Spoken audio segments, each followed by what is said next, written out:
A squeaker though. Pat Lambie, nerves of steel.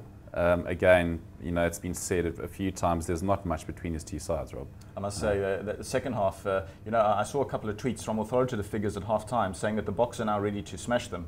And I thought, that's a little bit of a big call, because we know that historically New Zealand never really get rattled. They always believe that they can put the ball through their hands and score 14 points in 3 minutes if they want to. They know that they can do it against just about anybody. And when they started coming back, when they got to within one score, I thought, boy, there's been a big swing here. And I was nervous as hell. And thank goodness the Boks did manage to close it out. I think on the balance of the game, we did just about deserve to win that game. So the right result happened. And what a fantastic outcome for some of those young players who'd never before sampled victory against New Zealand, just to know now that it can be done. I'm still a little bit cynical about the circumstances for this match. I think it's perhaps going to be more important to make a statement in next year's game, which we haven't seen the fixture list yet, but of course it's a shortened championship, and I believe we play them in a home game. We play them once off in South Africa. That one is going to be even more important for the Boks to try to win. But having said that, just as I said, getting the results for some of these, for an Eben Etzebeth and for some of the young, even more rookie players who've come into the Springbok side this season, people like Cornel Hendricks, to have been on that winning side, to have savoured victory against the All Blacks, to believe that it's possible. Big psychological tool to sort of put in the shed for World Cup here, regardless of what happens in next year's championship game. But in New Zealand, we still got plenty of reminders in that match of what a difficult nut they are to crack, which was also educative in many ways. The Boks know that they've always got to play out of their skins to do the job against New Zealand. Yeah. Okay, and there's no ifs and buts in rugby, but realistically, if SuperSport hadn't been broadcasting the game, I don't think there would have been as many replays of Messum's tackle. Certainly the ref, Barnes, was happy to leave it, but after it was shown about 16 times, he almost had no other option, so he had to have a look. Once the booing started. Yeah, exactly. And did you hear him sort of whisper to the TMO? He said, "Do you think there's something I should be having a look at?" As if he almost wanted to sneak it in because he realised that he almost had to, because just down the corner of the eye, he could see that there'd been some skullduggery, and the crowd, 61,000 people baying, well, not all of the 61,000, but enough of them, baying for them to have a look. And of course, eventually justice was done. It was the right call.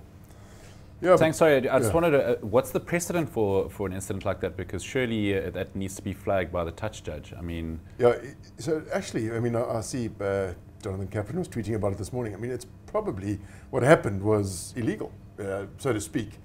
As Rob says, the end result was that the right thing was done, but there is no, you're not really allowed to do that. The crowd basically suggested that he should have a look. Yeah. So I think it speaks perfectly to a couple of white cards. I think each team should have a white card, or however you get to show it, but you get to challenge two results. And if you get it right, then you get to keep it. If you don't, you lose it. And I just think they tried it at the Varsity Cup. I think it worked fantastically well. And in that instance, so Jean, let's say he had a white card left, he would have said, "Listen, Wayne, we want to have a look at that," and it's done, all legal. But there was some quite good discussion on Twitter this morning about if it had been like the Argentinian TV companies are just not big on replays, and they certainly they just kind of forget them, and especially if it's not against generally their team. On a good picture either. Yeah, exactly. In fact, they're fairly horrible. Whereas SuperSport are brilliant, and it was influenced by the broadcaster, and perhaps by commentators, and then perhaps by the crowd, which. Yeah, I suppose one had to delve deeper. It was probably illegal, but the end result was good.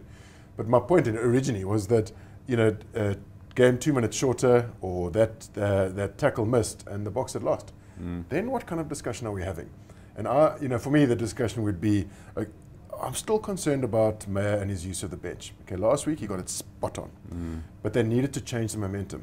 This week, I don't think they needed to change the momentum. Yeah, why you take off Bismarck? Why do you take off Pollard? Two legendary players on the day. There was a perfect case for, okay, it's working well, let's play it out, especially maybe to 70 minutes.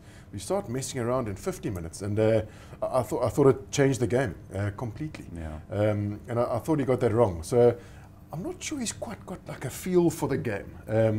And I see there's been some other criticism. Steve Hansen says, okay, media, get off Meyer's back.